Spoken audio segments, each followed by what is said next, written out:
আর দিন কয়েক পরে শুরু হবে কলকাতা হকি লিগ, কিন্তু তার আগে সেই হকি লিগ নিয়ে ডামাডোল ময়দানে।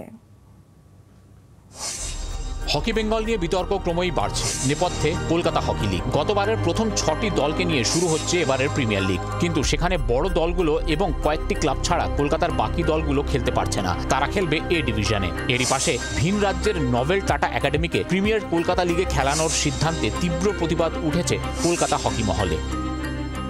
কখন নতুন কমিটি এসেছে, কখন ইলেকশন পরিচালনা হয়েছে, আমরা সেটাও জানি না। এটা কবে হয়েছে। আর বা হকিতে আমরা পাঞ্জাব স্পোর্টস 2012 থেকে আমি নিজে টিম দেখছি, আর 2012 থেকে 2023 অবধি 2022 অবধি আমরা কোনোদিনও ফার্স্ট সেকেন্ড থার্ড বাইরে পজিশনে আমরা ফিনিশ হলাম না। যখন এই মোহনবাগান নেই, যখন এই ইস্ট বেঙ্গল নেই, যখন এই মোহামেডান নেই, বাংলার হকিকে আর হকি লিগকে শুধু বাঁচিয়ে রেখেছে সেটা পাঞ্জাব স্পোর্টস। স্পেশালি এই ইশতিয়াক আলী, এরা একদম আমাদের সাথে কোঅপারেট করে না। কি ওই লিগটাকে, যেটা 14-16 টিমের লিগ ছিল, ওটাকে 2 ভাগে করে দিয়েছে।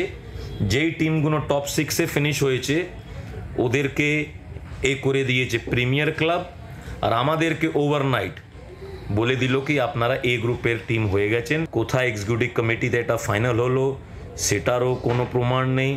হঠাৎ আমাদের বলে দেওয়া হলো কি আপনারা এ গ্রুপের টিম, আর উপরে 6টা টিম আছে ওরা প্রিমিয়ার লিগে খেলবে, আর 2টো টিমকেও খেলাতে পারে উপরে প্রিমিয়ার লিগে, যারা 5-5 লাখ টাকা করে দেবে। প্রতিবাদ আমরা পাঞ্জাবিরা ভালোভাবে করতে জানি।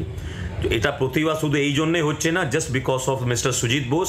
হি জাস্ট ভেরি নিউ, আমাদের একজন সিনিয়র লিডার, ওনাকে আমরা নিজের অভিযোগগুলো জানাবো একটা ডেলিগেশন নিয়ে।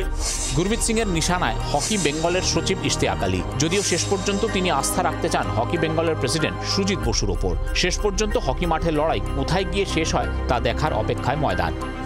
দেবাঞ্জনের রিপোর্ট, জি 24 ঘন্টা।